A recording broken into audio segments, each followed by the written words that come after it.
à Parashat Yitro, qui relate le don de la Torah, et la Parashat Mishpatim.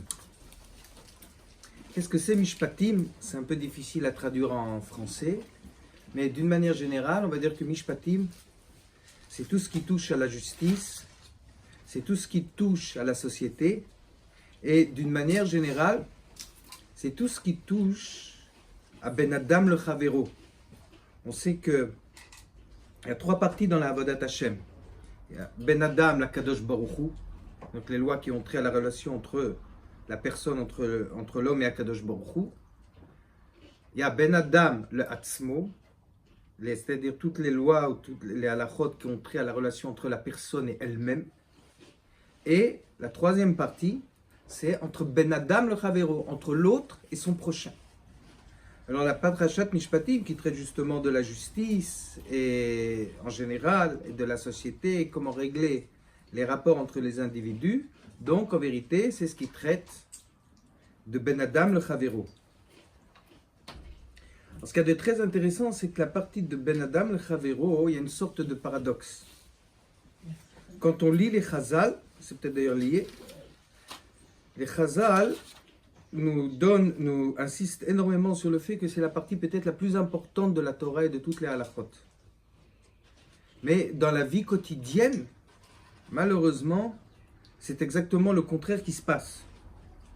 Des gens qui font extrêmement attention à toutes les halachot qui touchent Ben Adam, Ben Adam la Kadosh Baruch Hu, comme par exemple la prière, par exemple, aussi tout le manger kasher, les brachot, tout ce qui touche à Ben Adam le Chavero, tout à coup, dès qu'il s'agit de Ben Adam le Chavero, ils se relâchent. Ils n'ont plus l'impression, ils ont l'impression, et je parle de nous en vérité, ils ont l'impression que c'est beaucoup moins important ou que ça n'a plus tellement la même importance.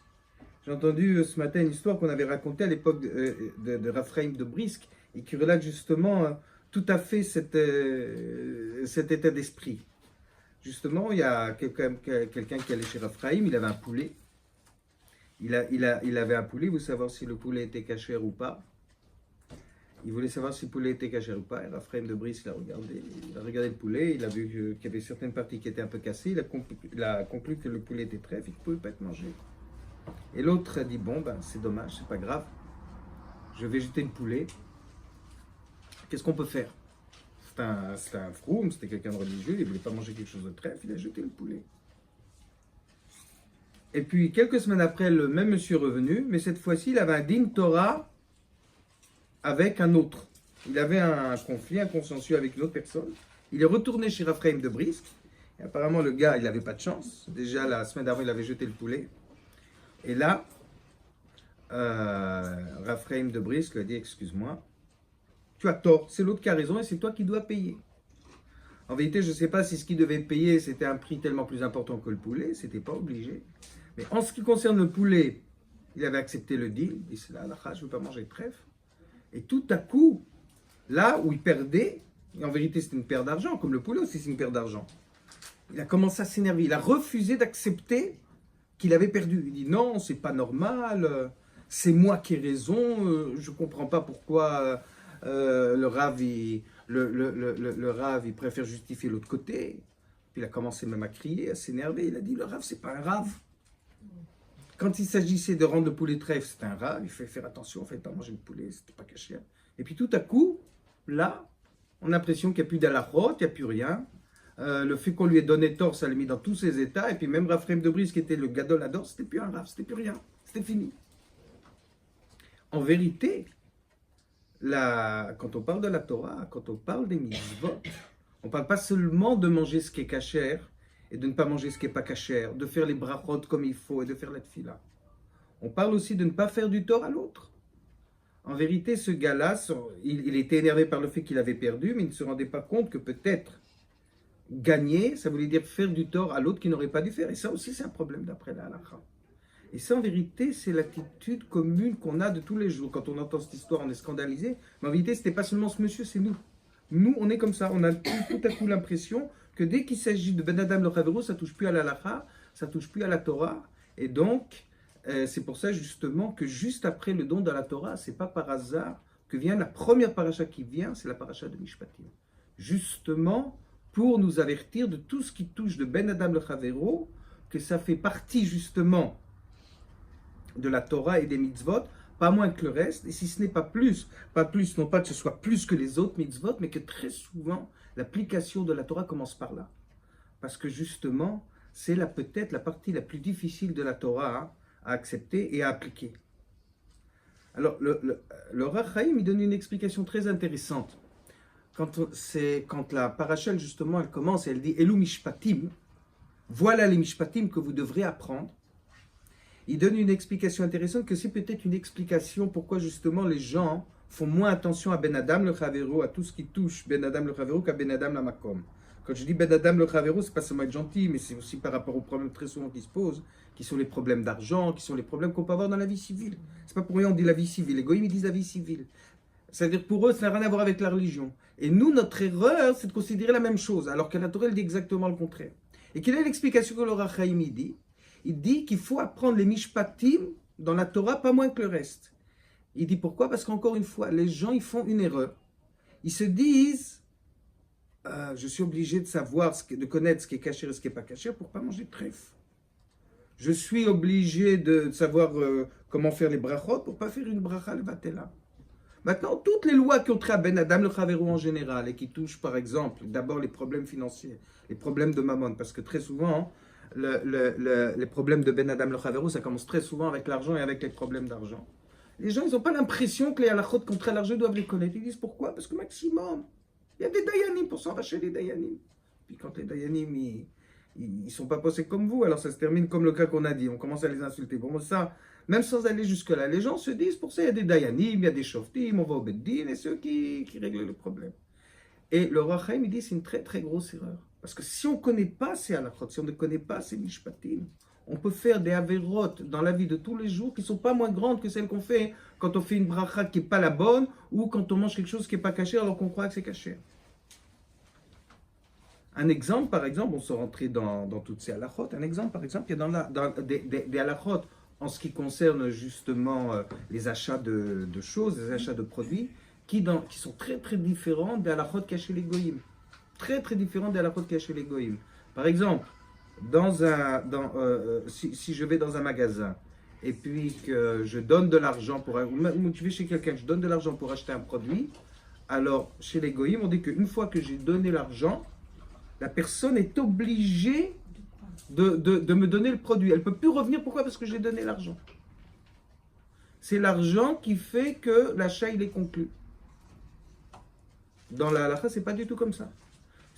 Tant que moi, je n'ai pas pris le produit et que je ne l'ai pas tiré vers moi, quand bien même j'ai donné l'argent, la personne peut revenir et dire non, je ne te livre pas le produit, je te rends ton argent. Elle a encore le choix. C'est pas bien de le faire. Il y a même une klala pour celui qui fait ça, mais d'après la halakha, si la personne décide de faire ça, le beddin ne peut rien faire. Et inversement, chez les goyim, si le commerçant il vous donne le produit, ou la personne vous donne le produit par exemple, et que vous ne l'avez pas encore payé, alors chez les goyim on dit bon, la personne peut réclamer, elle dit tu ne m'as pas encore payé, rends-moi le produit. Et le gars ne peut pas dire non, non, je te donnerai l'argent. Dans la halakha, c'est exactement le contraire. Si moi j'ai le produit est à moi. Je dois l'argent à la personne, mais la personne ne peut plus revenir sur ce qui a été conclu. Le produit reste à moi.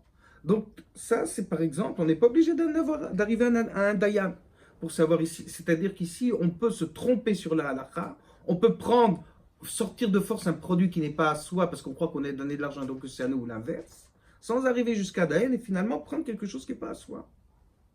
Et ça, c'est une erreur qui peut toucher la vie de tous les jours, qui touche les achats les plus quotidiens.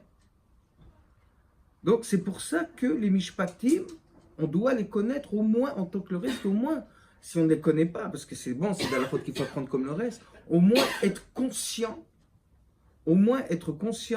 que c'est aussi important que le reste et que le risque de Avera et le risque d'erreur qu'on peut faire ici dans tout ce qui touche, par exemple, les problèmes d'argent, les problèmes de mammon, il n'est pas moins grand que pour le reste. Il y a un exemple qui est ramené dans la Torah qui vraiment illustre ça de manière extraordinaire. Moi, c'est quelque chose qui m'a toujours étonné, c'est dans le Sefer Bereshit. Pourquoi la Torah est tellement dure avec Lot.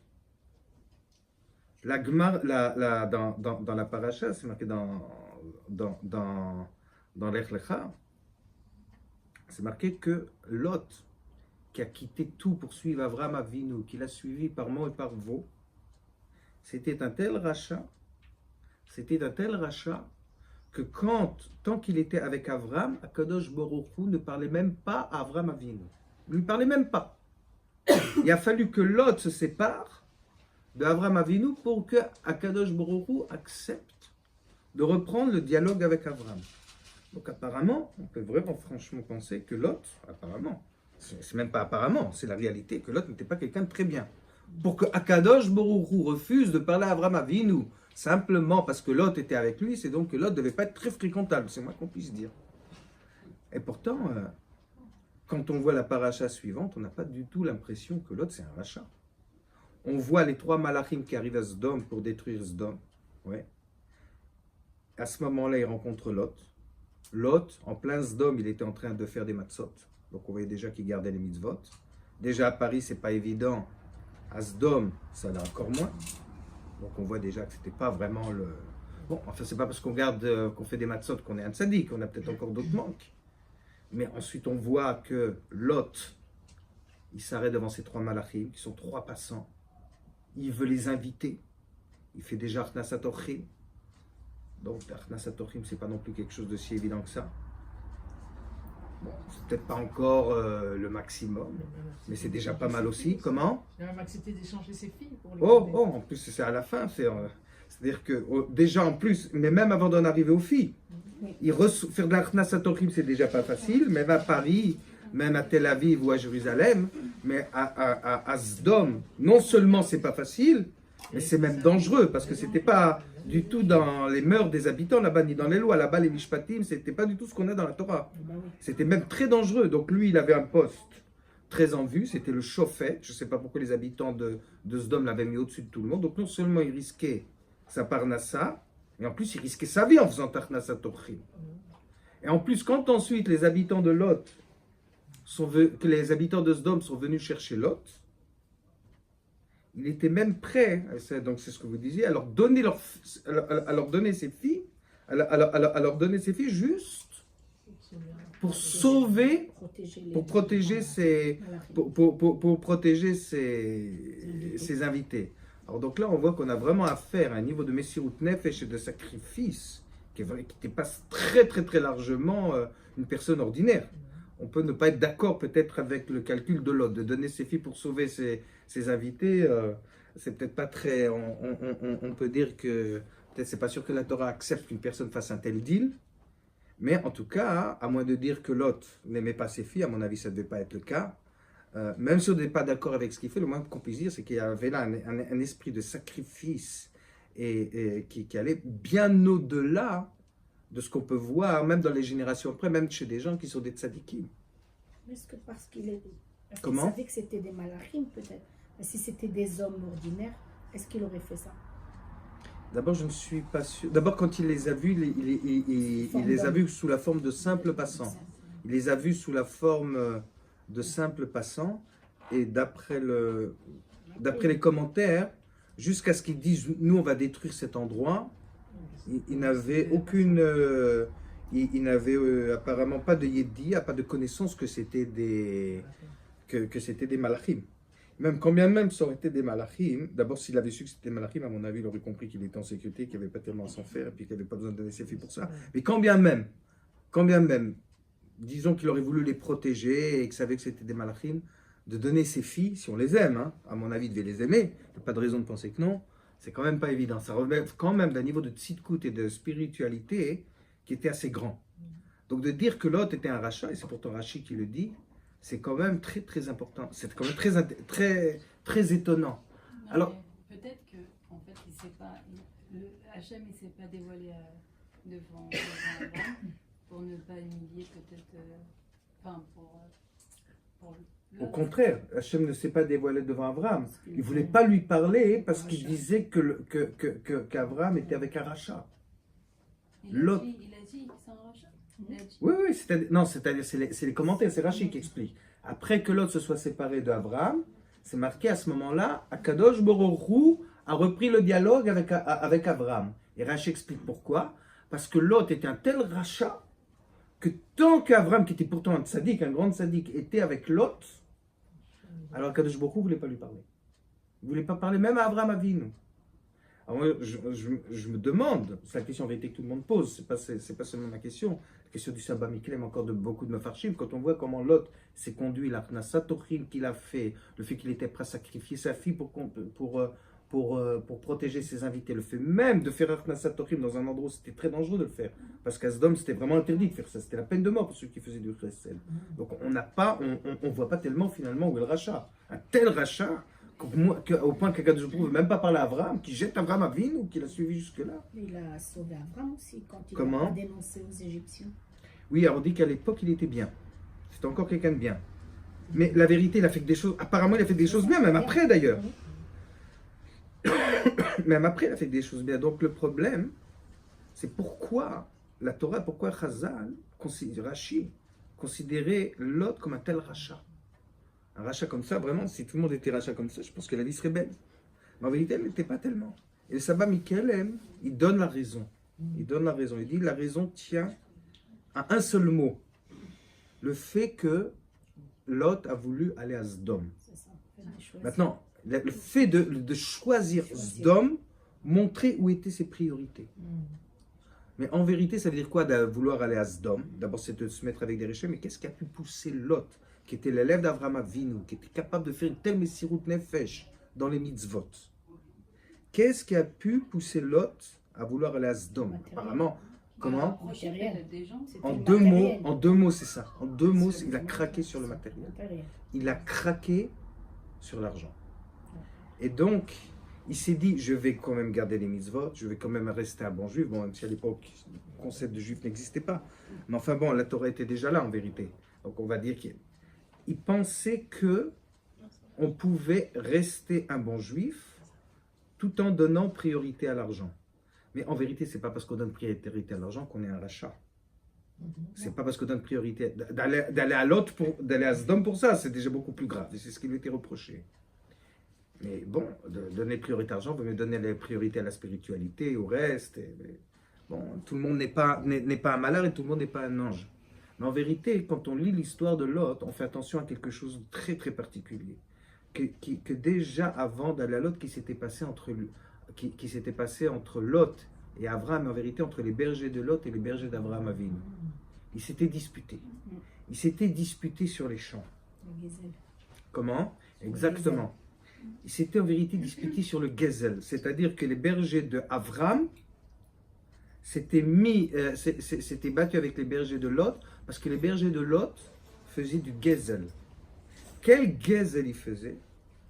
Ils laissaient paître les troupeaux sur les champs des autres. Et donc, ils les laissaient voler. Il y a quelque chose de très intéressant qu'on voit justement dans la paracha de Shemot, où c'est exactement le contraire. Le Midrash nous dit qu'avant d'envoyer Moshe Rabbeinu, qui était dans le désert et qui faisait paître le bétail de Yitro, avant de l'envoyer en Égypte pour sortir les enfants d'Israël et recevoir la Torah, il a voulu d'abord vérifier si Moshe Rabbeinu était apte à faire cela. Et l'une des choses qu'il a vérifiées, moi j'aurais pensé, est-ce qu'il est capable de sauter dans le feu pour donner la Torah, pas comme sortir les enfants d'Israël d'Égypte, ou pas quand même de donner la Torah. Donc on devrait quand même exiger de Moshe Rabbeinu de très grandes choses. Okay. Et donc Akadosh Baruch Hu a voulu tester Moshe Rabbeinu pour voir s'il était apte à recevoir la Torah et la donner aux enfants d'Israël. Et qu'est-ce qu'il a testé? Moi je pensais, est-ce qu'il est capable de se jeter dans le feu pour sauver un enfant? Est-ce qu'il est capable de donner ses filles pour protéger ses invités? Non, le Midrash dit qu'il a testé sur une chose. Comment? L'histoire du petit agneau. Non, le petit agneau, c'est ce qui a fait si on peut dire, dans le positif, c'est la goutte qui a fait déborder le vase. Mais avant le petit agneau, il n'a pas testé sur le petit agneau. Le petit agneau, c'est quand Moshe Rabbeinu était capable de sauver un petit agneau et de pleurer parce qu'il avait fait souffrir le petit agneau. Alors il dit, c'est sûr qu'il peut donner qu'il est apte à donner la Torah aux enfants d'Israël. Mais c'est pas là-dessus qu'il l'a testé. La première chose sur laquelle Akadosh Baruch Hu a testé Moshe Rabbeinu quand il faisait paître le troupeau de Yétro, c'était de voir si Moshe Rabbeinu faisait attention que le bétail n'aille pas sur le champ des autres. Un très petit détail, une très petite chose, de voir s'il faisait attention au gazelle. On parle ici de Moshe Rabbeinu, le plus grand de tous les Nevi'im, celui qui va nous donner la Torah, celui qui a parlé à Kadosh Baruch Hu face à face. Et qu'est-ce que Kadosh Baruch Hu a voulu tester? Il n'a pas voulu le tester sur les brachot, il n'a pas voulu le tester même sur la Mesirut Nefesh, sur la Chnasat Orchim, sur des choses extraordinaires, très grandes. Il a testé là-dessus. Est-ce qu'il fait attention où va le troupeau? Est-ce qu'il fait attention si les bêtes, si les bêtes dont il a la charge ne vont pas manger le foin ou les pâtures des autres? C'est là-dessus qu'il l'a testé. C'était le premier test. Et quand ensuite il a vu effectivement qu'il était capable, on reviendra là-dessus, de chercher un agneau et de le sauver et de pleurer, alors là il a dit, bon, il n'y a plus rien à dire. Mais le premier test était là-dessus, sur cette petite chose de rien du tout. C'est-à-dire là où Lot, avec toute sa Mesirut Nefesh, s'est planté, s'est trompé et a tout dévié, c'est là-dessus que Kadosh Baruch Hu a testé Moshe Rabbeinu. Et la vérité est quand on voit que Lot, en vérité que ses bergers volaient les champs des autres, il n'a pas juste fait ça comme un voleur, comme un cambrioleur. Il n'a pas juste fait ça comme un voleur ou comme un cambrioleur qui rentre par effraction chez l'autre et puis qui sait qui vole, qui dit bon, bah c'est pas grave. Quand les bergers de Lot sont rentrés dans les champs des autres, ils avaient fait en vérité un calcul. Ils disaient c'est permis, c'est moutard. Ils disaient pourquoi? Parce qu'ils disaient qu'en vérité, Eretz Israël, Akadosh Baruch Hu va le donner à Avraham Avinu. Et puis Avraham Avinu n'avait pas d'enfant, donc son héritier le plus direct, c'était Lot qui était son neveu. Donc, les champs étaient à lui. Et donc, c'était permis d'y aller. Donc, il pensait que c'était permis. Où était l'erreur? Mishpatim. Il avait fait une erreur de Mishpatim. C'est quand on fait une erreur au niveau des Mishpatim. La plupart des gens, d'ailleurs, la plupart des gens qui font souvent du gezel ou qui font des avérots dans les Mishpatim, par exemple, l'exemple qu'on a donné, celui qui, parce qu'il pense qu'il a donné de l'argent, donc il croit que le produit est à lui, ou l'inverse, ou celui qui n'a pas encore été payé, il reprend le produit à l'autre. Il reprend le produit à l'autre alors qu'il n'a pas le droit. À partir du moment où l'autre a pris le produit, alors il doit de l'argent, mais on ne peut pas lui reprendre, c'est à lui. La plupart des avérotes qui touchent à Ben Adam le Chavereux, qui touchent à Mammon, qui touchent à l'argent, qui est l'un des premiers sujets dans tout ce qui touche Ben Adam le Chavereux, ça vient souvent d'erreurs. Ça vient d'erreurs dans l'interprétation de la loi, dans l'interprétation des halachot, dans l'interprétation des mishpatim. Vous allez me dire, bon, on peut se tromper. Mais c'est justement cette erreur-là qui est souvent la porte ouverte après à tous les excès. On ne fait pas tellement attention à ça, on se dit sûrement c'est permis parce que si c'est ça. On fait toutes sortes de calculs comme les bergers de Lot en disant bon, Kadosh Baruch Hu a donné ça à Avraham Avinu, donc Avraham Avinu c'est à lui, et puis il a cassé l'héritier c'est Lot, etc. Puis nous on est ses bergers, bon allez, on peut faire ce qu'on veut. C'est souvent quand on commence par des calculs comme ça, où on manque de clairvoyance et surtout on manque de prendre les choses au sérieux, c'est souvent comme ça et à ce moment-là que la porte est ouverte à pratiquement tous les excès. Et c'est comme ça après qu'on en arrive à dégringoler, à s'installer au milieu de Réchaïm comme les gens de Sdom en disant bon, c'est pas grave, l'essentiel c'est de faire un bon business. De toute façon, j'apprendrai pas d'eux, on restera éloigné d'eux, puis d'emmener en plus là-bas ses enfants, je parle pas d'éducation qu'on pouvait recevoir là-bas. Et tout ça, ça commence à partir de petites choses, de choses auxquelles on ne fait pas attention, de choses qui ne semblent pas importantes et qui en vérité touchent au cœur même de la Torah et que justement on appelle les mishpatim. Alors ce qui est très intéressant, c'est que Rachid d'ailleurs l'explique là-bas en ce qui concerne l'autre. Quand les malachim se sont dévoilés, qu'ils ont dévoilé qu'ils étaient des anges et qu'ils étaient venus pour détruire un tel endroit qu'un endroit corrompu, Lot, qui avait fait preuve de Mesirut Nefesh extraordinaire au niveau d'Akhnasat Orchim, n'a pas voulu les laisser. Il a discuté toute la nuit pour les essayer de convaincre les anges de ne pas détruire l'endroit. Enfin, il allait voir quel endroit c'était. C'est l'endroit où on a tué de manière terrible une jeune fille parce qu'elle avait donné du pain à une... Exactement. Ils l'ont brûlé avec du miel, ils l'ont enduit de miel. Il y a une vie ils ont amené des abeilles, une autre vie qui dit qu'on l'a brûlé. Enfin, c'était vraiment des gens horribles. Il s'était installé au milieu de ces gens-là avec ses enfants. Il n'a pas dû leur chercher une école juive, à mon avis. Et en plus, il discutait avec les malachim pour essayer de sauver un endroit pareil. Ça, on ne peut pas lui en vouloir, parce que Abraham Avinu aussi. Comment? Il te parle d'Abraham, justement. Ah, Abraham Non, de aussi. Lot. Là, je parle de Lot. Oui, mais Abraham Mais aussi, c'est c'est pas ce Lot. qui est reproché C'est à Abraham qui a prié pour Non, les non, non, sauver. non, il y a deux choses. Il y a eu deux choses. Avraham a demandé la Rahmanout, parce qu'il disait peut-être qu'il y a des tzadikim, donc il a prié à Kadosh Baruch Hu. L'autre n'a pas prié à Kadosh Baruch Hu. Il a commencé, il a fait fi à Kadosh Baruch Hu. Il a commencé à discuter avec les malachim en leur disant ne faites pas ça, ne faites pas ça, ne faites pas ça. Je vais essayer de bloquer le projet. C'est une attitude très très différente. Il y avait des gens, c'est les envoyés d'Akadosh Baruch Hu. Lui, il oublie que c'est les envoyés d'Akadosh Baruch Hu. Il leur dit non, non, non, non, laissez tomber tout ça. Moi, je vais vous expliquer. Comme si Akadosh Baruch Hu, Razvé Shlom, il avait fait une erreur. C'est une attitude très très différente de l'attitude d'Abraham. C'est ce qui a été reproché à Noach, de ne pas avoir essayé de sauver les hommes. Comment? Il avait envie de sauver. Il n'a pas sauvé, il n'a pas Non, c'est essayé. différent. Ce qui a été reproché à Noah, c'est de ne pas avoir Il n'a fait même pas l'effort essayé, nécessaire, de ne pas avoir prié pour ramener la génération de Tchouva. Ah, Tchouva. Oui. Lui, Lot, il n'était pas intéressé par la Tchouva des gens de Sodome. C'était un endroit où il prospérait, où il faisait de bonnes affaires, donc il était intéressé à sauver l'endroit tel qu'il était. Après, la Tchouva, pourquoi pas, mais ce n'était pas dans ses priorités.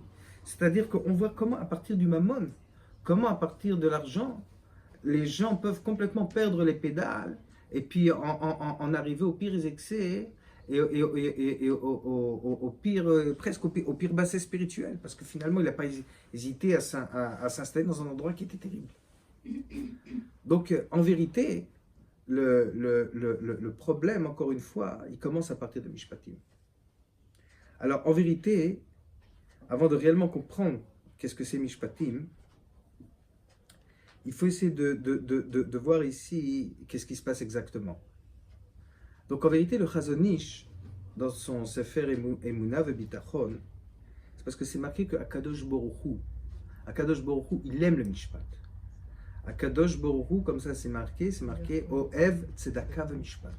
Il aime la Tzedaka, il aime le Mishpat. Et ça veut dire quoi de dire qu'il aime le Mishpat? Ça veut dire qu'il aime la justice. Il aime ce qui est juste. Et les gens, qu'est-ce qu'ils entendent en général par justice? Qu'Akadosh Baruch Hu aime la justice. Qu'est-ce que les goyim ils entendent par justice? Justice, c'est souvent c'est punir l'assassin, c'est punir l'autre, c'est punir celui qui a mal agi. C'est ça la justice. En général, quand on voit des manifestants qui défilent dans les rues et puis qui crient justice, justice, justice, c'est des gens qui, à travers la justice, réclament du sang. Ouais, celui-là, peut-être à tort, à raison, mais c'est rarement des intentions pacifiques. C'est rarement des intentions humanitaires. C'est des intentions. C'est souvent avec c'est souvent des intentions des relents de vengeance. Ils demandent vengeance contre le criminel ou contre le supposé criminel ou contre celui qui a mal agi selon eux ou celui qui agit tout simplement contre eux. C'est ça la justice. Et en vérité, nous on dit Meler Oev Tzedaka ou Mishpat. Akadosh Baruch Hu, il aime le Mishpat, la Tzedaka et le Mishpat. C'est-à-dire qu'il aime la justice. De quelle justice Akadosh Baruch Hu il aime? Certainement pas cette justice-là où on voit des manifestants qui réclament le sang et puis qui réclament souvent le sang de l'autre, rarement le sang d'eux-mêmes. Alors qu'en vérité, quand le Chazon Ish l'explique, et Rabbi Yehuram, le Chazon Ish explique qu'en vérité, c'est exactement le contraire qu'il faut comprendre. Ce que nous on comprend par justice, ce qu'on comprend par le Mishpat, c'est exactement le contraire de ce que les Goïms disent. Quand on réclame le Mishpat, et le Chazon Ish, il dit, c'est exactement l'exemple qu'on a donné au début.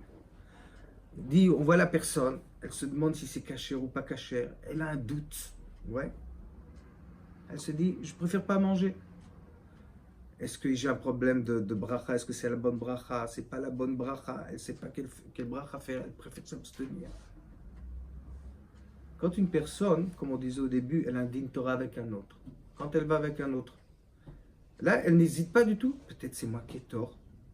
Peut-être que, en vérité, si je gagne, je risque de gagner, de prendre quelque chose qui n'est pas à moi et de faire du gezel. Peut-être que je devrais faire attention. Peut-être que je ne devrais pas aller contre l'autre. En général, moi, j'ai à côté de chez moi quelqu'un qui est Dayan. Il fait le soir ce qu'on appelle des dîmes de Bororout. Bon, les gens préfèrent aller en jour d'aujourd'hui en Bororout que dans un bête dîme. Bororout, c'est on prend quelqu'un qui essaye de... Comment? D'éclairer. Oui, qui essaie d'amener les deux parties exactement, qui essaie d'amener les deux parties à un accord. Ils essaient d'amener les deux parties à un accord. Bon, ça ressemble, c'est une sorte de din Torah. Moi, Baruch Hashem, j'ai pas encore été un din Torah avec les gens, j'ai toujours évité ce genre de trucs. Par intérêt personnel, par confort, c'est le genre de truc qu'on n'aime pas y aller. Et moi, je pensais que, qu'est-ce que c'est un din Torah? Là, il arrive, il dit sur le Shulchan Arour, il dit, ouais, il y a un commentaire dans le Shulchan Arour qui s'appelle Ksos HaChoshen, qui parle de toutes les dîners mamonotes. Il dit, tu vois, le Ksos HaChoshen, il dit comme ça. Alors, je pensais que l'autre disait, non, tu as mal interprété le Ksos HaChoshen.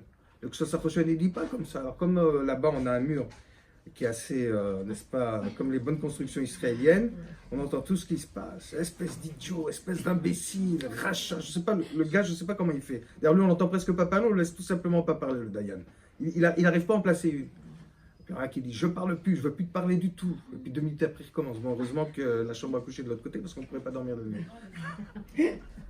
mais c'est-à-dire que quand on en arrive à ça, quand on en arrive justement au mishpat, on oublie complètement, on oublie tout, on a l'impression qu'on ne se dit plus du tout, alors qu'en vérité c'est exactement le contraire. Quand on dit Meler Oev Tzedaka ou Mishpat, la chose dont il faut avoir le plus peur en vérité, comme de là on a peur de manger quelque chose qui n'est pas caché, on doit avoir peur de prendre quelque chose qui n'est pas à soi, de prendre quelque chose, pourquoi j'essaie de prendre le meilleur avocat ou le meilleur Toen Rabbani. Le meilleur Toen Rabbani, c'est l'avocat qu'on trouve dans les Bédines, pour gagner l'autre. Je n'ai qu'un but, c'est de gagner des fois des dîners Torah qui durent des mois, qui durent des années, et la personne, elle est complètement investie dans ça, est complètement occupée par le fait, comment trouver le meilleur argument pour gagner l'autre, le battre, et prendre ce que je veux arriver à prendre. Mais peut-être que la personne a tort, peut-être qu'elle ne doit pas prendre ça. Peut-être que la lacha est de l'autre côté. Et c'est justement ça le problème, que dès qu'on en arrive au Mishpatim, dès qu'on arrive au Bate Dinim, on oublie tout ça. En vérité, il y a une halakha dans le Rosh Mishpat qui est Motzi Michaveru ala Baraya. Motzi Michaveru ala Baraya. C'est quoi Motzi Michaveru ala Baraya? C'est qu'en vérité, je dois amener une preuve pour sortir l'argent de l'autre. Si je n'ai pas une preuve, alors je ne dois absolument rien faire. En vérité, quand c'est marqué que Kadosh Baruch Hu, il aime le Mishpat, c'est qu'il aime que moi je me conduise d'après le Mishpat, c'est-à-dire que je prenne conscience avant d'attaquer l'autre, avant de le poursuivre en din Torah, avant de dire là, de réclamer quelque chose de lui, de se dire finalement, peut-être que j'ai tort, peut-être que je ne dois pas prendre. Parce que le vrai Mishpat, c'est de ne pas prendre de l'autre sans avoir une preuve réelle. Une preuve que ça me revient vraiment. Et une preuve, c'est la chose dans les Dînei Torah, c'est la chose la plus compliquée et la moins simple qui existe. C'est pas du tout comme chez les Goïm où il y a des faisceaux de preuves, où c'est du n'importe quoi, puis finalement on pense qu'il n'est pas à soi. Et les 3/4 du temps, peut-être pas les 3/4 du temps, mais très souvent c'est des erreurs judiciaires qu'on essaye après de cacher. Donc le Mishpat, qu'Akadosh Baruch Hu aime, c'est exactement le contraire. Quand dans la Torah, on parle de justice, c'est que moi, je dois essayer d'être juste avec l'autre et faire très, très attention avant de lui prendre quelque chose. Très, très attention avant de poursuivre au Din Torah. Et quand j'arrive avec lui au Din Torah, si finalement il faut en arriver au Din Torah, alors de bien réfléchir avant d'essayer de trouver les arguments que je dois trouver, de bien réfléchir si effectivement je dois lui prendre quelque chose. Si je ne suis pas au vert, ça reste sourd de Géza. Et ça, tout à coup, quand on arrive au Mishpatim, effectivement, c'est la dernière chose, c'est la dernière chose à laquelle on pense. Et ça, c'est le principe essentiel de Ben Adam le Chavero. Et c'est pour ça qu'à Kadosh Baruch Hu, Ben Adam le Chavero, c'est pas juste seulement ah oui, je suis content, je vais t'aider, c'est très important, c'est de faire du chesed, c'est la chose la plus importante. Mais avant même le chesed, qu'on est capable de faire pour l'autre, de voir si effectivement on ne lui prend rien, si effectivement on ne le vole pas, si quand on entend un contentieux, est-ce qu'on est vraiment sûr d'avoir raison. Et très souvent, d'ailleurs, on voit des gens qui sont capables de faire des chesed extraordinaires, par exemple Lot, c'est le bon exemple, mais qui, dès qu'ils en arrivent au Mishpatim, dès qu'ils en arrivent à un problème avec l'autre, tout à coup, ils oublient complètement. Alors j'ai entendu encore une histoire qui peut-être aussi peut expliquer cette différence d'attitude. Comment une personne peut être capable de faire du chesed, de donner à l'autre, et puis tout à coup, dès qu'elle en arrive au Mishpatim, elle ne voit plus l'autre, elle ne voit plus rien, elle ne voit plus qu'elle-même, et son but c'est de gagner, qu'elle ait tort ou qu'elle ait raison. Elle se pose même pas la question où elle croit automatiquement qu'elle a raison. Une histoire comme ça que j'ai entendue aujourd'hui qui était assez intéressante. Bon, un homme qui voulait divorcer sa femme, il paraît que c'est des choses qui arrivent malheureusement. Et il devait aller chez un Rav, je crois que c'était Chacham Tsova. C'était Chacham Tsova, je crois. Et bon, on lui avait demandé de préparer le guet. Et alors le Chacham en question, il décide de préparer le guet et tout ça. Puis avant, il parle à son gabaï. Il dit comme ça, il dit, on va faire une petite mise en scène avant le guet. On va faire une petite mise en scène, tu vas me glisser quelque chose à l'oreille, moi je vais faire semblant de crier et tout ça. Et puis après, bon, si ça marche pas, on écrira le guet. Juste tout ce que je te demande, c'est de me glisser quelque chose à l'oreille. Alors le lendemain, l'homme il arrive avec la femme. Le Chacham il voulait vraiment écrire le guet. L'homme il dit oui, c'est impossible. Je ne peux plus vivre avec cette femme-là, c'est impossible, la vie est impossible, ça me gâche la vie. Et est-ce que tu as vraiment réfléchi à toutes les solutions, à tous les problèmes? C'est plus que réfléchi, il faut l'écrire et tout ça. Et puis à ce moment-là, il y a le gabaï, il y a le gabaï qui glisse quelque chose à l'oreille du Rav, comme le Rav l'avait demandé. Et le Rav, il commence à faire une super mise en scène. Il se met à crier sur le gabaï. Il dit, qu'est-ce qu'il y a? On n'a pas encore écrit le guet et tu veux déjà te marier avec cette femme-là? Tu veux déjà te marier avec elle? Attends, d'abord on écrit le guet. Alors le mari qui avait réfléchi sur tout, dit quoi celui-là? Il veut prendre ma femme? Je veux pas de guet. Comme ça, je ne sais pas quelle était la suite de l'histoire. Et ça, c'est un des très très gros problèmes, justement, qui touche profondément à Ben Adam le Tavero. Ça montre comment on peut être capable, d'un côté, de donner, de faire du chesed, mais d'un autre côté, quand on arrive au Mishpatim, c'est qu'il y a indépendant du... Même si on est capable de donner, mais on est capable de donner parce qu'on veut bien donner, mais on n'est pas capable d'être mevater à l'autre. On ne veut pas que l'autre nous gagne. On ne veut pas que l'autre prenne le dessus. Lui, il voulait absolument plus de cette... Il avait tout réfléchi. Ah, lui, il la veut? Ah non, pas de guette. Ça, c'est toute l'attitude que l'on retrouve dans les Mishpatim. Indépendamment du fait qu'on est incapable, indépendamment du fait qu'on peut être capable de donner, mais on veut donner quand on le veut bien. On ne veut pas que la situation nous échappe et surtout on ne veut pas que l'autre y gagne. On ne veut pas que l'autre soit plus fort. On ne veut pas que l'autre soit prenne sans notre assentiment ou sans qu'on soit prêt à donner. À ce moment-là, notre ego prend des dimensions incroyables. Et justement, c'est pour ça d'ailleurs qu'il y a une Gemara dans Shabbat que j'ai toujours eu énormément de mal à comprendre, mais qu'en vérité, je viens de comprendre, justement un peu grâce à ces exemples, grâce à l'exemple de Mishpatim. Il y a une Gemara qui dit comme ça, que je ne sais plus, c'est dans Shabbat, c'est Daf, page 63, c'est marqué que si tu vois un ignorant ou un amaharetz, même qui fait du chesed, un ignorant qui fait du chesed, éloigne-toi-en. Si par contre tu vois un tamid racham qui est noikem venoiter, c'est-à-dire bon, on va noikem venoiter, c'est-à-dire qu'il y a apparemment des mauvaises midot et qui est comme ça, il dit prends-le et mets-le sur toi. Bon, parce que là, apparemment, l'autre qui fait du chesed, il a des super bonnes midot. Et le tamid racham, apparemment, il a des mauvaises midot, il est nokem, il est notaire, il se venge, il a de la rancune. Et la Gemara dit prends-le avec toi. Alors, apparemment, évidemment, c'est pas logique. Mais la Gemara a souvent comme ça des exemples qui sont justement un peu choquants pour nous apprendre. Parce que l'autre, il y a quand même, avec tout ce que l'ama arrête, il est beaucoup plus sympa et des bien meilleurs midot que le tamid racham, il y a une différence quand même. C'est que dans la mesure où le tamid racham, il a pris la Torah, il a pris les dinim, il a pris les mishpatim, avec tout ce qu'il peut avoir éventuellement comme mauvaise midot, il a certainement encore du travail à faire. Il y a des choses que du moins il sera censé ne pas faire. Il y a des moments où même s'il n'a pas envie, il sera s'arrêter. Il y a des frontières qui sera ne pas outrepasser. Alors que l'amaretz, même s'il est très bon de nature, c'est quelqu'un d'extraordinaire, et certainement meilleur que le tamid racham, peut-être que lui il ira au Gan Eden et pas l'autre.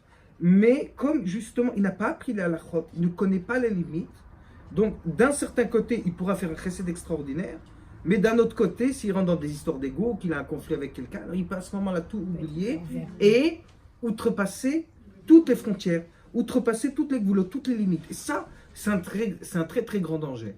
Et là, pourquoi encore? On en revient à ce principe premier, le principe de Mishpatim. Le principe de Mishpatim, savoir jusqu'où j'ai le droit d'aller. Enfin, encore une fois, peut-être la pire des histoires que j'ai entendues, c'est... Bon, la vérité, c'était pas un beddin, mais ça montre l'ambiance de ce que c'est Ben Adam le Tavero. C'était encore une histoire du divorce, là, ils allaient jusqu'au bout. Et un gars, un avocat qui était spécialiste du divorce, Et le mari dit oui, regarde, elle m'attaque, elle dit ça sur moi, si et ça et tout ça et machin. Et il écoute. Elle dit donc tu vois, moi j'étais quelqu'un bien, maintenant je vais te dire ma femme. Je vais te dire. Et l'avocat, il n'a même pas entendu un mot, il a dit la femme, tu n'as pas besoin de m'en parler. Je sais déjà ce que je vais dire. C'est-à-dire qu'il ne savait même pas qui était cette femme, il ne savait même pas qui elle était, il ne la connaissait pas. Il n'a même pas voulu entendre un mot du mari, là j'ai déjà tout un truc prêt. Salir l'autre côté, rentrer dans l'autre côté, le déshumaniser complètement, de manière à pouvoir gagner. Et ça, c'est ce que le mishpat est censé éviter. Le mishpat, il n'est pas là pour que nous, on gagne et qu'on fasse justice à l'autre. Le mishpat, il est d'abord là pour nous éviter de faire du mal à l'autre, pour nous montrer nos limites, pour nous montrer jusqu'où on a le droit d'aller et au-delà de quoi on n'a pas le droit d'aller. Ça, c'est le mishpat que Akadosh Baruch Hu, il aime. Ça, c'est le mishpat que Akadosh Baruch Hu, il nous demande de faire. En vérité, il y a un très gros problème, et ça touche le problème régulier de Ben Adam le Chavero. Ça touche le problème régulier de Ben Adam le Chavero. Il y a un moment où ça retombe le plus, c'est Yom Kippour. Yom Kippour, il y a un très très gros problème, c'est que c'est marqué qu'à Yom Kippour, à Kadosh Baruch Hu, il suffit de faire tchouva, il nous pardonne toutes nos avérotes, sauf, un petit problème quand même, Ben Adam le Chavero. Alors bon, on est toujours, il y a toujours, quand on est conscient de ça, il y a toujours une sorte de mal à l'aise, parce que pour Ben Adam le Chavero, Akadosh Baruch Hu nous pardonne Ben Adam le Chavero que si on demande pardon à l'autre. Et ça, la veille de Kippour, je crois que la chose la plus difficile, c'est d'aller demander pardon à l'autre et surtout de demander pardon à l'autre. En général, on voit plein de gens qui se demandent pardon l'un à l'autre et j'ai remarqué en général, statistiquement, que quand on demande pardon à l'autre, c'est qu'en général, il n'y a pas tellement de problème avec l'autre. Les gens avec qui on a des vrais problèmes, les gens avec qui on a des problèmes sérieux, en général, on les évite. On les évite. Moi, d'ailleurs, une fois, je ne suis pas un tzaddik, j'ai eu comme ça, j'ai eu quelqu'un avec qui je ne parlais plus depuis des années. Je me suis dit, bon, là, je vais quand même un peu me forcer. Je vais lui demander pardon. La vérité, je n'avais pas tellement envie. Sûrement que l'autre, il a dû ressentir ça comme ça aussi. Et j'ai voulu lui demander pardon. J'ai essayé, j'ai un peu essayé de jouer le jeu. Et la réponse que j'ai eue, ça m'a enlevé pour les 10 années après, les 10 jours après, l'envie de demander pardon à quelqu'un avec qui j'ai des problèmes. Ça m'a passé tout à fait l'envie. Et donc, en vérité, je me suis dit, j'ai réfléchi, je dis, comment est-ce qu'on peut passer Kippour? Je dis, bon, alors comment on peut passer Kippour? Comment on peut faire Kippour dans les conditions pareilles? Je dis, bon, au moins, il y a Ben Adam la Makom. Ça, au moins, on fait tchouva, on demande pardon à Kadosh Baruch Hu, puis bon, Ben Adam le Chavero, il reste toujours un petit truc qui n'est pas résolu. Bon, on ne peut pas tout faire, on n'est pas complet, bon, on s'en met ça de côté. Parce que demander pardon, c'est très difficile, et puis il faut qu'on en ait envie. La plupart du temps, je suis comme tout le monde. Je n'ai pas envie de demander pardon aux gens avec qui j'ai plein de problèmes. Les gens que j'aime bien, que je vois tous les jours, je dis pardon à cause de ci, pardon à cause de ça, ils rigolent, on rigole ensemble. Mais je ne crois pas que je crois pas que le problème soit là-bas. Ce n'est pas tellement les gens à qui on doit vraiment demander pardon. Je connaissais quelqu'un, je voyais quelqu'un, je me rappelais, la veille de Kippour, on a souvent des tripes d'ailleurs, la veille de Kippour. Il y avait, alors lui, qu'est-ce qu'il faisait? Il y avait 30 personnes, heureusement qu'il n'y en avait pas plus. C'était un milliard à l'échivan, il y avait au moins 30 bachourim. Alors il passait les 30 personnes. Je ne sais même pas, je crois qu'il y en avait qui ne connaissaient même pas. Il passait 30 personnes. Pardon. En plus, c'était un peu fatigant, je trouve. Et puis, on attendait qu'ils disent de demander pardon. Je pensais qu'ils demandaient même pardon à des gens qu'ils ne connaissaient même pas. Les gens qui connaissaient avec qui avaient des problèmes, qu'ils leur demandaient pardon aussi, j'en sais rien, mais ça, je ne l'ai pas vu en tout cas. Donc, en vérité, comment passer Kippour? Alors moi, la solution que je me suis trouvée, la solution mitigée, je me suis dit, bon, bah, il y a Ben Adam la Makom, c'est déjà ça, c'est déjà bien, là-bas, on demande pardon. Puis bon, Ben Adam le Chavero, je ne sais pas, on trouvera une occasion, on laisse tomber, quoi. On ne peut pas tout faire. Mais en vérité, il y a une sikha de Raphaël Shmulevitz que j'ai vue, et que j'ai lue, qui dit que l'essentiel de Yom Kippour, c'est Ben Adam le Chavero. Quand j'ai lu ça, j'étais quand même très embêté. La vérité, j'ai pris le livre, je l'ai mis de côté, je ne l'ai plus ouvert depuis. Mais c'est quand même un peu embêtant. Je dis, bon, je disais, un petit truc qui n'est pas résolu, c'est Ben Adam le Chavero. Voilà, Graf Chaim Shmulevitz, il sort un avis où il dit c'est l'essentiel de Kippour. Alors là, ouais, on a quand même un vrai problème. Parce que d'aller demander des pardons à des gens avec qui on se dispute, c'est pas du tout évident. C'est pas du tout évident non plus qu'eux, ils réagissent bien. En général, ils réagissent très mal. Et d'ailleurs, il y a même un Rav Israël Salanter, cette personne à qui j'ai dit pardon et puis qui m'a vraiment envoyé paître. Après, on est quand même redevenus copains, pas parce que j'ai demandé pardon, ça s'est fait plutôt l'effet contraire. Il m'a dit, tu sais, un Rav Israël Salanter qui dit le contraire. Parce que en plus, c'était quelqu'un de bien, c'était un Tamid Racham, qui dit de faire le contraire de ce que tu dis. Comment ça faire le contraire? Il dit, quand tu sais que tu as un vrai problème avec la personne, que tu vas lui demander pardon et que ça n'a pas beaucoup de chances de réussir, c'est plus une avéra de lui demander pardon que de ne pas lui demander pardon. Ah, j'étais un peu perdu. Je me suis dit, d'un côté, il faut demander pardon, c'est l'essentiel de Kippour. Et maintenant, il y a Rav Israël Salanter qui vient et qui dit, quand il y a un vrai problème, vous ne m'aimez pas. Alors, je ne sais pas si je vous ai un petit peu embrouillé, mais moi, j'étais embrouillé. J'imagine. Alors, en vérité, oui, il faut quand même trouver une solution à ce problème. Et en vérité, la solution, je l'ai entendu il y a le rêve de mes enfants qui s'appelle Raviz. Alors, bon, il y a, oui, dans chez les Ashkenazim, il y a tout, je connais pas, il y a tout un truc qu'on dit avant Kippour, Tfila Zaka, où on dit qu'on pardonne à tout le monde, et on prie à Kadosh Baruch Hu, que de même que je pardonne tout le monde, sans aller demander pardon directement à personne, hein, on fait attention à ne pas faire ça, mais au moins, hein, on demande qu'à Kadosh Baruch Hu, il fasse en sorte que les autres nous pardonnent aussi. Bon, ça, c'est un bon moyen. Mais en vérité, il y a un moyen hein, qui est encore beaucoup plus fort. Et bien ça, je l'ai entendu de mes enfants qui étudiaient chez Rav Hillel Zak, Zichrono le Bracha, qui était le petit-fils du Chofetz Chaim, et qui disait comme ça. Il disait qu'il y a un autre moyen qui est de faire du chesed à l'autre et aussi de juger l'autre avec indulgence. Ce qu'on appelle le kafsrout. Et il dit quand nous, on juge l'autre avec indulgence, quand nous, on a le kafsrout avec l'autre, alors Akadosh Baruch Hu, il aura le kafsrout avec nous. Il dit, la manière de passer Yom Kippour, qui est le jour le plus important de l'année, sur la partie qui est la plus importante de Yom Kippour, qui est Ben Adam, le Chavero, justement, quelle est la meilleure manière de passer cette fête-là et de réussir dans ce test? C'est de juger l'autre avec kafsrout. Quand moi je juge l'autre avec kafsrout, alors déjà, Akadosh Baruch Hu, moi il me jugerait avec kafsrout. Il dirait, c'est vrai, tu n'as pas demandé pardon à l'autre. La vérité, c'est pas que je déconseille de demander pardon à l'autre. D'abord, au contraire, je dis que c'est la chose la plus difficile et il faut se forcer à le faire. Mais en vérité, c'est vrai que des fois, ça ne marche pas, c'est pas très agréable, il n'y a pas toujours des résultats très concluants. Je ne dis pas de ne pas le faire, mais il y a, je ne dis pas un moyen autre que celui qui permet de ne pas faire, mais il y a un autre moyen, en plus, qui est extrêmement efficace et qui constitue peut-être l'essentiel même de la Avodat Hashem, surtout pendant les Yomim Noraim. Le fait justement, parce que qu'est-ce que c'est Yomim Noraim? C'est Rosh Hashanah, c'est le jour où on est jugé. C'est le jour, c'est le Mishpat. C'est le Mishpat, le jour du Mishpat. Au Kadosh Baruch Hu nous juge. Et il nous juge tel qu'on est. Mais maintenant, si nous, on apprend à juger l'autre, son prochain avec indulgence, si on apprend à l'autre à être melamed, kafsrout sur l'autre, alors même si on n'a pas osé directement lui demander pardon, qu'on n'a pas essayé de le faire, ou qu'on s'est dit, bon là, vaut mieux peut-être pas parce que ça fera plus de problèmes qu'autre chose qui peut aussi arriver. Si nous on juge l'autre avec kafsrout, alors Akadosh Baruch Hu, il nous jugera avec kafsrout aussi. Et ça, c'est la manière de passer le din. Ça, c'est une manière essentielle de passer Ben Adam le Chavero. Maintenant, il y a quand même un problème. C'est comment est-ce qu'on peut vraiment juger avec kafsrout? Le type, toute l'année, il nous a embêtés.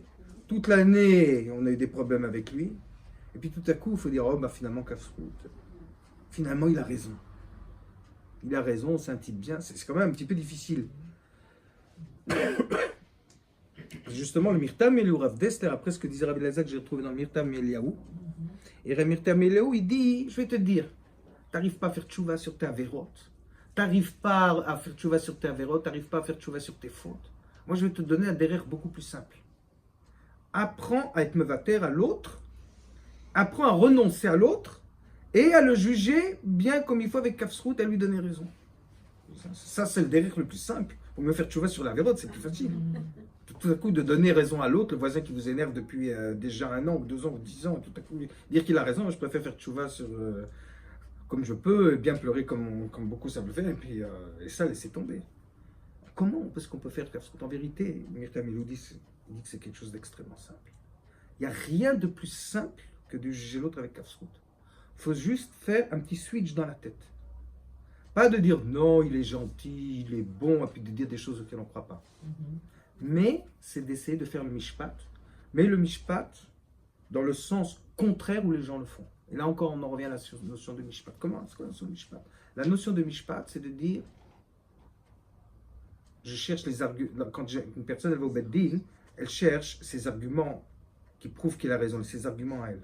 Très peu de fois, elle pense aux arguments de l'autre. Ou alors quand elle pense aux arguments de l'autre, elle ne pense pas aux arguments de l'autre en disant, tiens, peut-être c'est l'autre qui a raison. Elle essaie de penser aux arguments de l'autre pour essayer de mieux les contrer. En vérité, juger, faire Kafsrout, c'est un simple exercice à la limite intellectuelle de penser qu'est-ce que l'autre, quels sont finalement les arguments qui justifient son attitude. Au lieu de penser aux arguments qui justifient mon attitude, d'essayer de penser aux arguments qui justifient son attitude. En vérité, il donne un exemple très simple. Il parle à l'exemple d'un pauvre qui va demander à la tzedaka à un riche, ouais, et le riche refuse. Et les deux sont très en colère l'un après l'autre. Le pauvre, il se dit, qu'est-ce qu'il s'en fiche, il a plein d'argent, moi j'ai pas de quoi manger, pourquoi il ne me donnerait pas? C'est dégoûtant. Et le riche aussi, il est scandalisé, il dit, qu'est-ce que c'est ce type-là, j'ai jamais vu je l'ai jamais vu ni d'hier ni avant-hier. Il rentre chez moi, il réclame comme si je lui devais quelque chose. Qu'est-ce qui se passe? Je travaille chez lui, moi je suis son laquais. Qu'est-ce qu'il veut de moi ce garçon? Je veux bien faire des tzedaka, mais qu'est-ce que c'est que cette attitude-là? Il rentre, puis il a l'air vexé comme si je lui dois. Qu'est-ce que je lui dois? Et en vérité, le Mirtav Eliyahu, il dit, les deux ont raison et les deux ont tort. Les deux ont raison. Le pauvre, il a raison dans son argument. Qu'est-ce qu'il s'en fiche? Je vois quelqu'un qui crève la faim, qu'est-ce qu'il s'en fiche de me donner un peu? Et l'autre, le riche aussi, il a raison. De se dire, mais finalement, qu'est-ce qu'il veut celui-là? Il arrive, il débarque, comme si je lui étais redevable de quelque chose, qu'est-ce qu'il veut? Les deux ont raison, mais les deux ont tort. Et finalement, pourquoi ils ont tort? Exactement dans une situation très simple. C'est que chacun pense à son argument, mais ne voit pas l'argument de l'autre. Si le pauvre se disait, ouais, c'est vrai, qu'est-ce qu'il doit penser? Pourquoi il m'a refusé? Pas parce que c'est un dégoûtant, parce que je suis rentré comme ça, j'ai toqué à sa porte, je suis arrivé avec un air comme si j'étais son procureur qui me devait quelque chose. Et puis le riche doit faire exactement le même exercice, mais à l'inverse. En disant, c'est vrai, bon, mais finalement, il n'a pas bouffé, qu'est-ce que moi j'ai à perdre, pourquoi je lui donnerais pas? C'est-à-dire qu'en vérité, donner le Kafsrout, c'est un simple exercice mental. C'est un simple exercice mental. D'essayer de voir quel est l'argument de l'autre. Je vais vous raconter une histoire que je ne devrais pas vous raconter parce qu'elle me concerne. C'est qu'en Israël, il y a un truc que j'aime pas du tout. C'est ce qu'on appelle les masgan, les aklim. Moi, un jour, j'ai un voisin. Il avait la chambre de ses gosses juste à côté de ma chambre. Il a mis un super acclim pour toute la nuit. Et surtout en hiver pour chauffer ses gosses. Et là, je n'ai pas du tout aimé qu'il me mette un acclim comme ça. Et il m'a dit, je lui ai dit, écoute, moi, ce que je voudrais, s'il te plaît, c'est dormir. Donc, tu dégages ton acclim. Elle lui dit, oui, mais moi, je voudrais chauffer mes gosses. Donc, mon acclim, il reste. Et pendant 6 mois, on est resté sur la même position. Lui, il disait, je dois chauffer mes gosses. Et moi, je disais, je dois dormir. Donc, finalement, on n'a pas fait l'exercice inverse. Chacun d'essayer de penser ce que l'autre, le tzad de l'autre, chacun est resté sur sa position. Moi, je pensais que c'était un criminel parce qu'il m'empêchait de dormir. En vérité, c'est moi qui avais raison. Mais ça, c'est... Lui, il pensait que j'étais un criminel parce que je ne pouvais pas chauffer ses gosses. Finalement, ni lui s'est chauffé vraiment correctement, ni moi, j'ai dormi vraiment correctement. Chacun pensait à son tzad et chacun... Il est possible que dans la même situation, si l'un avait essayé justement de penser au tzad de l'autre, je ne dis pas qu'on en serait arrivé à une solution du problème, mais finalement on en est arrivé quand même, mais ça aurait été plus facile pour les deux personnes. Non seulement d'abord, ça aurait été plus facile pour lui et pour moi à vivre, parce que chacun comprend le tzad de l'autre, mais Kadosh Baruch Hu aurait peut-être me regardé moi et mon voisin d'une autre manière aussi. Donc en vérité, ce qu'il faut faire, c'est un simple exercice mental pour essayer de voir l'argument de l'autre. Comme on est capable de voir son argument à soi, et son tzad à soi, et combien on a raison, d'essayer de voir qu'est-ce que l'autre y pense, une seconde. Ça, nous dit le Mirtav Eliyahu, ça c'est le Kafsrout. Et ça, c'est l'exercice de Yom Kippour, mais en vérité, c'est l'exercice de toute l'année. C'est en vérité le Mishpat. Il y a un midrash très intéressant, je crois, dans le début de Sefer Vayikra, qui est un midrash assez bizarre. Assez bizarre. C'est qu'on parle d'Alexandre Mokdon, qui était un très très grand guerrier, qui était Alexandre le Grand, qui guerroyait, et puis il avait un royaume. Il a entendu qu'il y avait un pays qui s'appelait Africa. Je ne sais pas si c'est l'Afrique d'aujourd'hui, un pays très bizarre, qui se trouvait à l'autre bout du monde,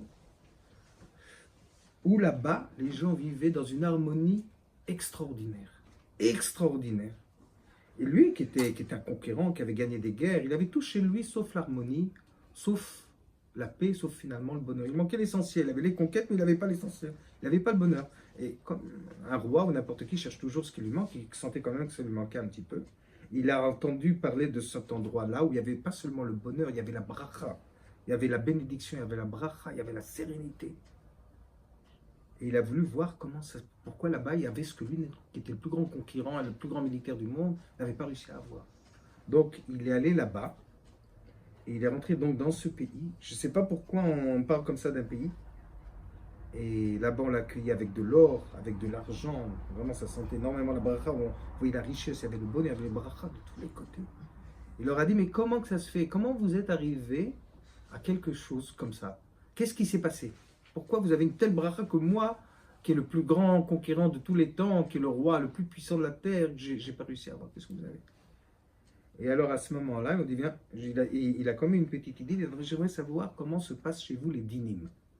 Comment se passe chez vous, comment ça se passe au tribunal? Comment vous réglez vos disputes? Parce qu'il sentait quand même que le fait qu'il y ait la bracha, le fait qu'il y ait la sérénité, c'était aussi peut-être lié à la société, donc à la justice, donc à la manière dont les choses se passaient.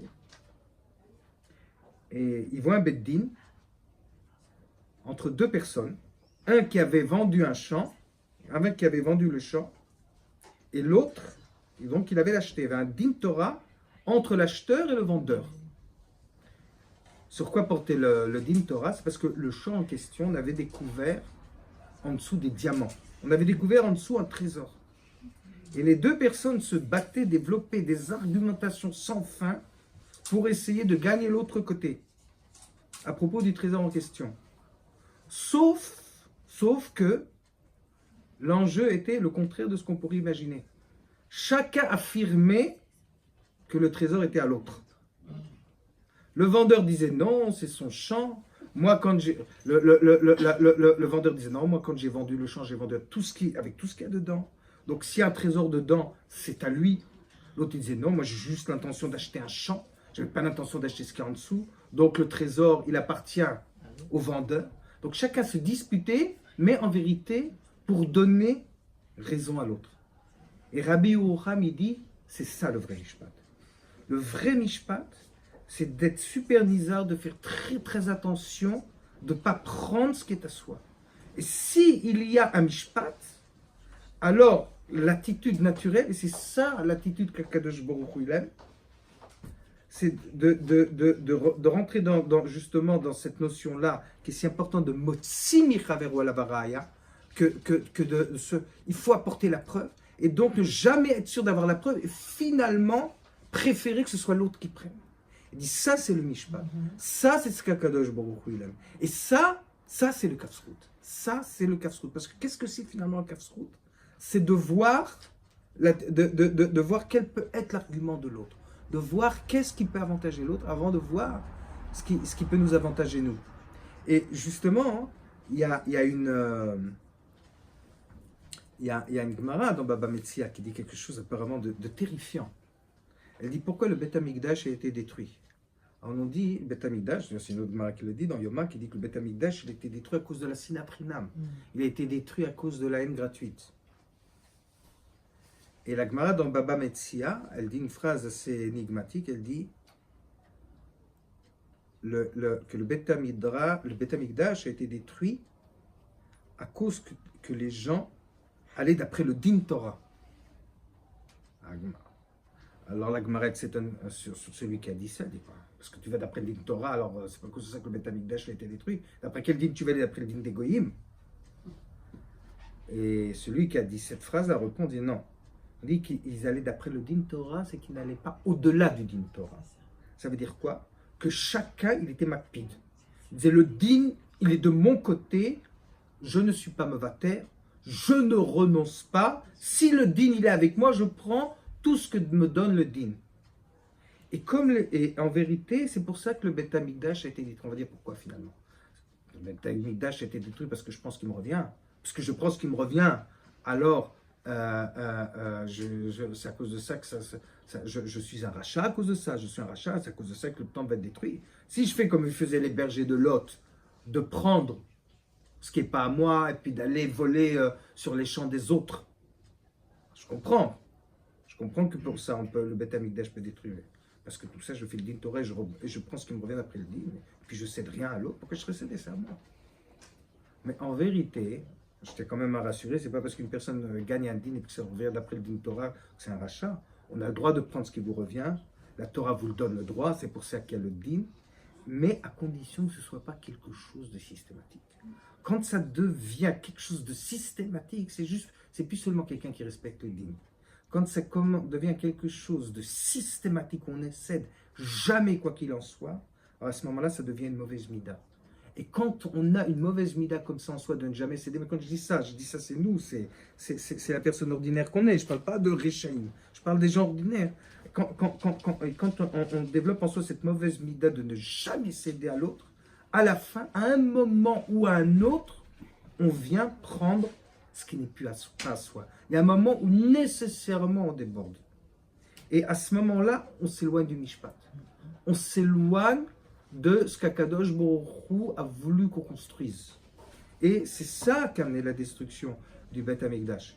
Juste peut-être pour finir, on voit dans Yétro quelque chose d'extraordinaire. On voit pas dans la parashat, dans la parashat Shemot, quelque chose d'extraordinaire qui est apparemment incompréhensible. On voit le buisson ardent, le buisson qui brûle, et on voit Akadosh Baruch Hu qui dit à Moshe Rabbeinu, va sortir les enfants d'Israël d'Égypte.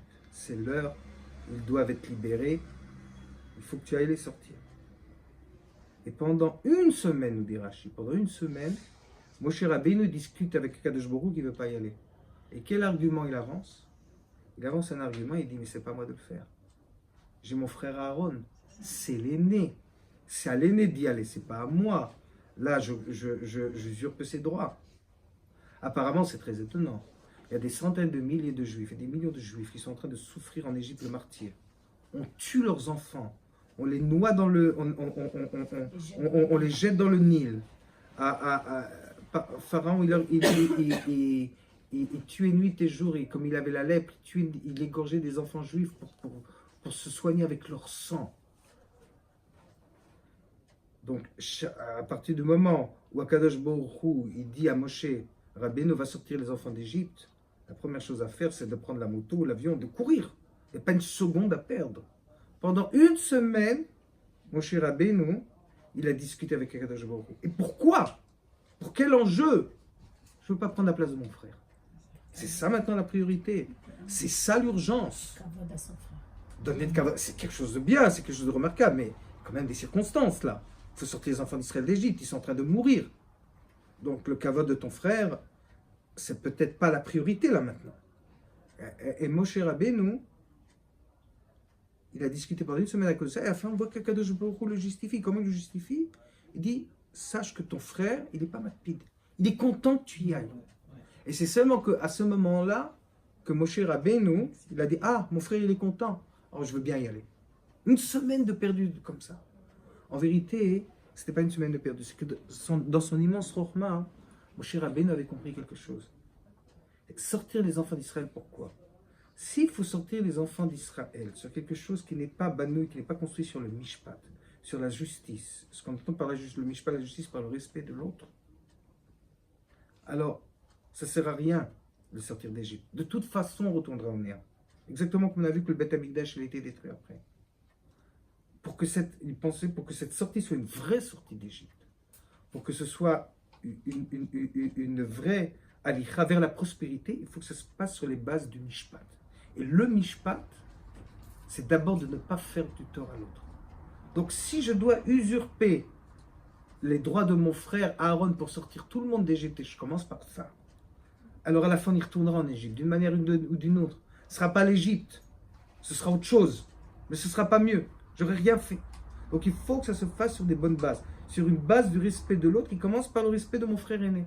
Et Akadosh Baruch Hu lui a donné raison.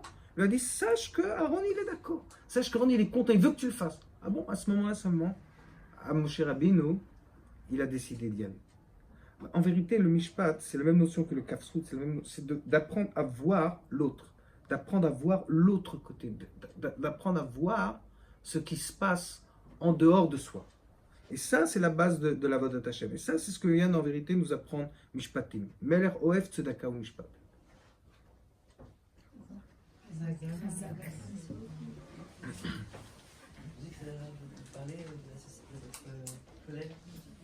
Oui, alors donc, bon, pour ceux qui savent pas, pour ceux qui ne connaissent pas, j'ai un collègue